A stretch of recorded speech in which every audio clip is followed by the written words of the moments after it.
Morena, good morning and welcome to a glorious day with a temperature of around 14 degrees, chilly for a summer day, and day two, the final day of the 6th Rent-A-Car Taupo Historic Grand Prix, round two of the Next Generation New Zealand Championship presented by Repco. A busy, busy day. It is Historic Grand Prix Day. That's time to go around 2:24 this afternoon. But most importantly for a lot of people around New Zealand and the world, we get to talk to our newest F1 star, Liam Lawson. Myself and Rusty having a chat to him before lunchtime. Qualifying coming up for the feature race in the Castrol Toyota Formula Regional Oceania Championship. That is race 3. And race 2, of course, is the reverse grid race. On pole, Indy Next driver Josh Pearson, who finished 8th, so it's 8 through 1 on the reverse grid race. Glorious time to get going. Remember, Zach Schooler won race 1, surprised everyone. It was a lights to flag win, and he did such a magnificent job. But who will get pole for the feature race? You're about to find out with Andrew Waite, and good morning, Jonathan Green.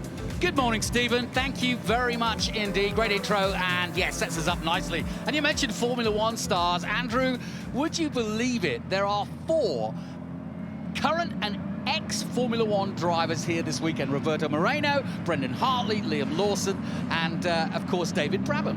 Yeah, it's pretty awesome, isn't it, to see them all here this weekend, being part of what is a fantastic atmosphere with obviously the Castrol Toyota Formula Regional Oceania cars. We've got some great classic racing with the historic Grand Prix coming up as well. It's very, very cool. Let's take a quick look at the track, Andrew. You know it well. Yeah, absolutely. A little bit colder this morning as we get underway, so they'll all be on some fresh tyres getting ready for this one.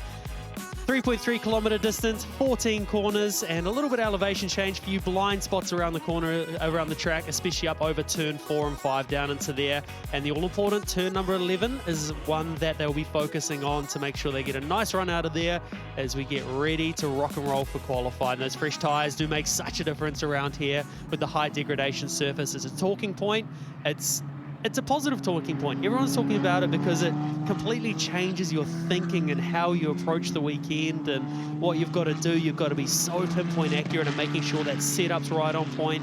So those Pirelli tyres are certainly working pretty hard out there, but it's what it's all about at the same time, is understanding all of this and taking this knowledge into their future as well for when they move on to other categories. Just to reiterate what Stephen told you, this is qualifying for the feature race, the Denny Hulme Memorial Trophy, which will be the final race of the day for CT Frock. And this is a very important qualifying session because obviously the race is longer. You want to be at the sharp end. Arvin Lindblad is somebody we're looking a close eye on, and in the number 4. He didn't have the perfect day yesterday, although he did make the podium. Let's head down to Greg Rust, who's part of the team, and down in the lane. Jonathan, Andrew, good morning to you. I thought we'd debrief yesterday's performance with MTech team boss Bruin Beasley. That was brilliant from Zach. When you looked at the data last night, does that tell a bit more of the story? Yeah, look, he did everything he was asked to do. He was amazing. He drove the car really straight, and I think he completely had it under control. And when we looked at the tyres, they probably would have done another 10 laps, no problem at all. Okay, so today's a different day. We reset and go again. What have we learned from Taupo International Motorsport Park? The degradation isn't perhaps as bad as we thought it might be. Yeah, look, it seems to have been a bit better than last year with the new patches. So the deg isn't as bad, but it doesn't mean it's not going to change with the weather. So we'll just keep an eye on it. I think we won't do anything different. We'll keep the basics, get it right, and just see what happens. Final one for you, Patrick. What can we expect from him today? It was tough in qualifying for him yesterday, but he dug deep and got that one lap when it counted. Yeah, look, I think it's the unfortunate. He probably would have been on the front row looking at the data as well, if not on pole. So, you know, if he gets it all right today, there's a fair chance he might be too. Let you get back to it. Thank you. Right. A little bit of trivia for you. 123.5 this time last year in Q2 2024, and already in practice in FP1 this weekend in 2025, a 122.968 by Nikita Johnson of the USA. So I think that could fall today. Yeah, I wouldn't be surprised if it does, especially with a few little surface changes around the track as well. It certainly helps those lap times a fair bit. As we see the track temperature down a lot on yesterday. It was about 34 in qualifying yesterday, so that's a massive drop, 11 degrees lower. We often use the temperature as a guide, but tell us what it tells us. Yeah, so what it does is the lower the temperature, it means the longevity of the tyres is a bit longer. When it's super hot, obviously that tyre comes up to temperature so much quicker that you've got to set the pressures right to make sure that they're going to last over a lap, because here at Taupo, you really only get one proper crack at your qualifying time. But with these lower temperatures, it means the track surface temperature is lower, so that means that you'll be able to set the pressures to run longer and it'll take longer to come up, so you may effectively get 2 laps out of the tyre. Or you want to approach it the other way and you might want to add a bit more pressure into the tyre, and what that'll do is it'll be set ready for that 1 lap. So that's why there's some of the best engineers in the world here this weekend, because everyone listening to me talking about that, there's a few people probably going, whoa, that's quite technical straight off the bat, but that's what it's about. That's what separates the good guys from the guys that are running around, you know, not so far up the front, because there's just so much technical data, and that's why these guys are here to learn that and cement these ideas in their head to figure out how to get this right. So it is so technical when you start really breaking it down when you're all in exactly the same car. Now you'll see that they're not really pushing too hard, you know, weaving from side to side to get that mechanical grip, to get that heat into the tyres. I was talking to one of the team managers yesterday, and they said basically these Pirelli tyres take about 3 laps to get to temperature. Then you go for a 2-lap push, perhaps come in, cool the tyres down again and go out for a second run, possibly a third with these lower temperatures. But I'll tell you what, no tyre warmers in this game, in this level.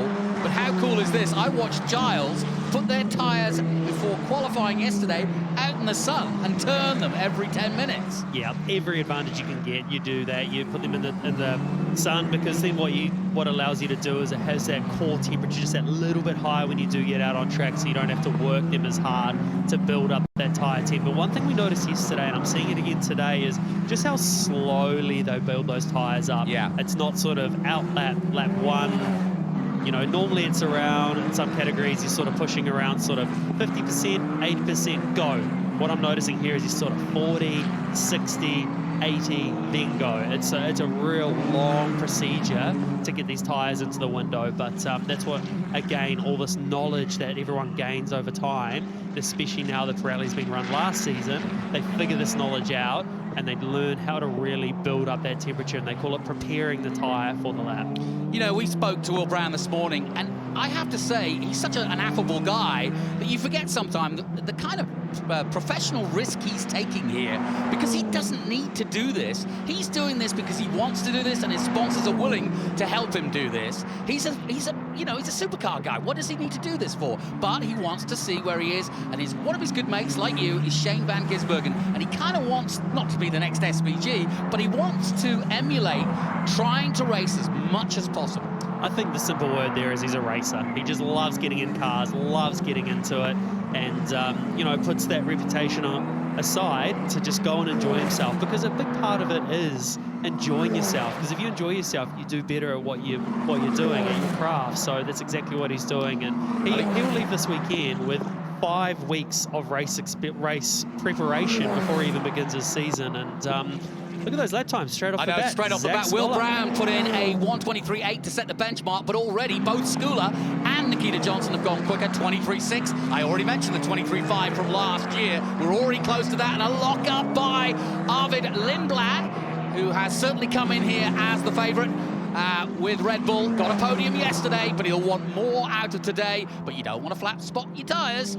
You can see him, he's on a full push lap this lap. You can see the attitude that he's got on the wheel. He is hustling that car, braking super late down into here into turn 11. From this point on, you're getting the car nice and slow, focusing on the rotation, getting on that throttle as early as you possibly can. He is pushing on. What can he do this lap? Let me ask you something, Andrew. Where can you really mess up a lap here in Taupo and lose the momentum? Turn 11, exactly where Lindblad was that lap. That is the most crucial corner on this track, because you've got that massive long straight afterwards, and it's exaggerated as well because it's so slippery down at that corner. It makes it really tough. There you go. Well, Lindblad goes to the top, and no problems for him. A really good lap of 1:23.2, so already under the time for qualifying. And Andrew Davis watching on, the head of Toyota, and an integral part, of course, of making this series happen as we celebrate 20 years. Yeah, fantastic to see all the crew here, and you know, just without Toyota, this championship wouldn't be what it is today. So Sakazeta, he's just gone to the top of the charts as well, so he's 123.1. Really interesting kid, this. We spoke to him yesterday, Matthias. I asked him how many tracks there are in Peru, and he said 1 in Lima. But he got out, he's been to the States, but he's a really interesting character. He's got a telecommunications company from Peru. In fact, all his sponsors are from Peru. So if you're watching on stuff right now in Peru, welcome. One and all, your boy is at the top of the charts at the moment with a 123.128, and that is really hustling it. Yeah, great job by him as well. Lindblad sitting there, and Zach Scholar backing up his efforts from yesterday to prove that it wasn't just a one-off lap. Well, I think he more than enough proved that yesterday with how he drove in the race as well. So to see him sitting there in P3 as well is pretty impressive. But and for the top 10 are all in the 123s. That's incredible. Yeah, seriously quick. And look how tight it is, especially from 2nd, 3rd, and 4th. They're all within the same 10, so it's very, very tight amongst them. But Sakazita, that's a great lap by him to be up in the pole at the moment, which this sets your grid for the final race today. Yeah, don't forget, coming up in a couple of hours, we've got race 2. That is a reverse top 8, similar to touring cars.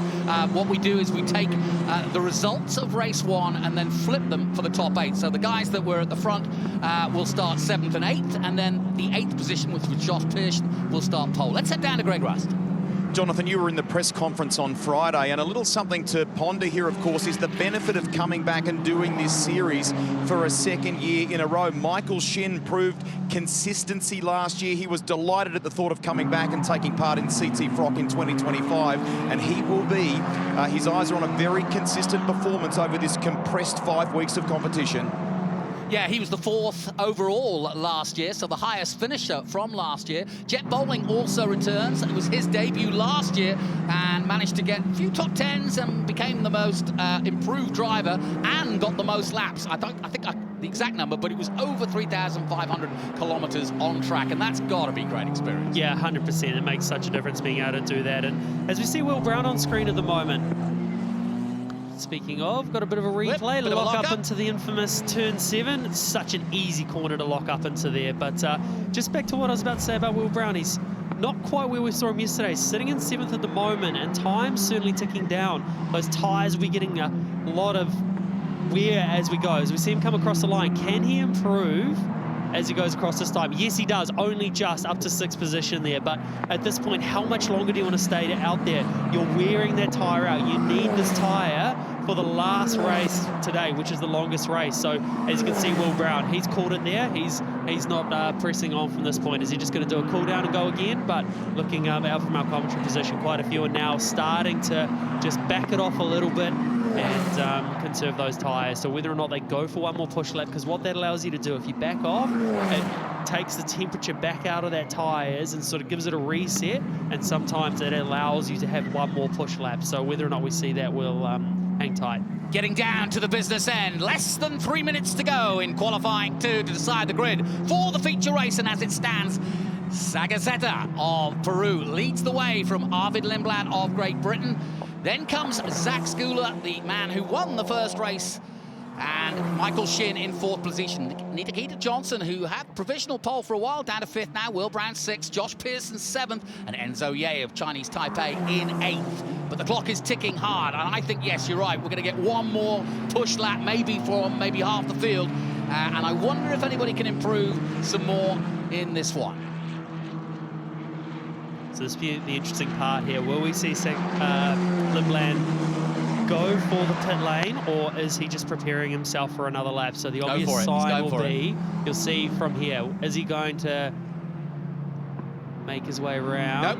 Yes. No, so he's preparing himself. See how wide he was for the entry to there? So what that allows him to do, get on the gas a little bit harder, a little bit earlier, so you got more speed as you arrive down into turn 1. So one more crack. Can Lindblad get another lap in and improve up to pole position? 4 wins in FIA F3 last season, heading to Campos for F2. What a benchmark for these youngsters, because this is, well, I say the chosen one in many ways, but from Red Bull's Junior's point of view, he's the next in line. And obviously with the big news of Liam Lawson jumping into the seat alongside Max Verstappen has really given a huge shot in the arm to New Zealand Motorsport. Brendan Hartley, as we mentioned already here, he too raced with that program and into Toro Rosso, and now a 4-time world champion in sports cars. But what can this man, the next in line in many ways, do here today? He really wants this pole position. He's currently in second. It's .084 between he and Zagazzetta. But this is tidy so far. Yeah, looking very, very tidy. You could see the commitment through turn 9. He got turn 7 right. Didn't have that lock-up like he did have on his fastest lap, so he's doing everything super clean at this point. It's really up to the tyres. Is there enough on the tyres to help get him any quicker from here? The lap looks good. He's doing everything he needs to do. Super late on the brakes, down into turn 11, 12, and 13. Back over to the last part. Can he improve? Chasing a 123.128. Does he go quicker? Yes! Arvid Lindblad takes the provisional pole at 123.039, and that looks as though it's going to be a pretty hard lap to beat. Will Brown crosses the line. He stays 7th. No quicker for him. Lawley now crosses the line. Will anybody go? Will Zagazzetta go quicker? Not this time. So at the moment, Lindblad and Zagazzetta are your provisional front row. The spotters watch on, the engineers watch on. Here comes Nikita Johnson. Now, if you were going to put a bet on, I would bet that this man might come close. We'll soon find out. He's just got this last complex to go as well. The young American, just 16 years of age. We've been hearing about how young he was when he started. He was 11 when he started doing F4 and getting dispensations, but it's still Lindblad on the provisional pole. We're watching him as he does his cool-down lap. The clock has ticked down to 0. Can anybody stop him? Johnson's definitely on a cool-down lap there as well, so he's backed out of it. Looks like most of them now are starting to back out of it, but that's a massive lap from Lindblad to be able to pull that off. Yeah, you could tell he wanted that, especially because the tyre wouldn't have been as good as when he had his first crack. So he's really been the only driver to improve once he's done that cool down, had a reset, gone again. But you can just tell the lap was absolutely on point. He hit all his marks. The way he pushed the car through turn 9, he was super committed through there. So that was a massive effort by him. Great job. In the press conference last night, you could tell his shoulders were down. He was disappointed. He said, we just weren't fast enough. But today, they've turned it around. So whatever they have done, they've either dialed in the brain or dialed in the car, because he's got it just right this time, and I don't see anybody improving. Zagazzetta looks as though he's on a quick one there. This is Sebastian Manson. He's currently 10th, takes the checkered flag, does not improve, and of the surprises, I don't think there's any real surprises. Good lap by Josh Pearson to get the top 4.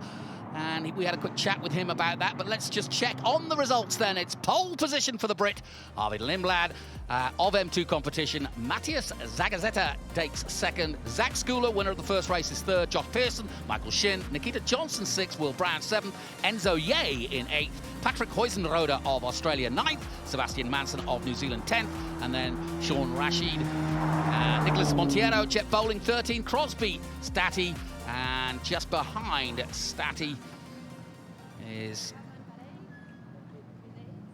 Barrett Wolf, also of the USA, and James Lawley of Canada. Well done, though, to Arvid, and that's more like it. And as you can see, I love that. Look at the helmet. He's got Swedish flag, the Indian flag, and the British, well, the English flag, actually. So quite a nice combination, and that is his heritage combination. Yeah, great job by him. He'll be relieved to get that one done, but again, just about to pull that lap off at the last minute there. He just absolutely nailed it. So Arvid Lindblad on the pole position. And his prize is a chat with Stephen MacGyver. Thank you, team. It's the Castrol Toyota Formula Regional Oceania Championship pole position qualifying 2 for round 1 here at the Taupo International Motorsport Park. And in P3, Zach Schooler out of New Zealand. P2, Matthias Zagazzetta out of Peru. And presenting the pole position trophy, the Toyota Financial Services pole position trophy, is Josh Greenland, the category manager for CT Frock. From Great Britain, Arvid Lindblad gets pole position. Well, that must feel a lot better after yesterday. Yeah, it's definitely a big step forward. I still think we can make another step, but yeah, I was a lot happier than yesterday, and definitely puts us in a really good position for race 3. Okay, you didn't answer this question yesterday. I'm going to ask it again. What did you do overnight to make the car go faster? I don't know. I'm not the engineer, so you have to ask the team. You are telling fibs, aren't you? But by the way, that's the fastest qualifying lap here at Taupo, so you must have felt good from the get-go. You left it late. Yeah, I wasn't super comfortable in the beginning. And yeah, on the first sort of lap or two, and I kind of just accepted what I have is underneath me is what I got, and I really tried to adapt and do what I could to extract the lap time. So yeah, the lap was decent, but like I said, it still wasn't super easy. So I still think we can find a bit more. Can you ever be satisfied in this car? I don't know. We'll have to see. Congratulations on pole position for race 3, Arvid. Thank you. There you go, your pole position winner, Arvid Lindblad.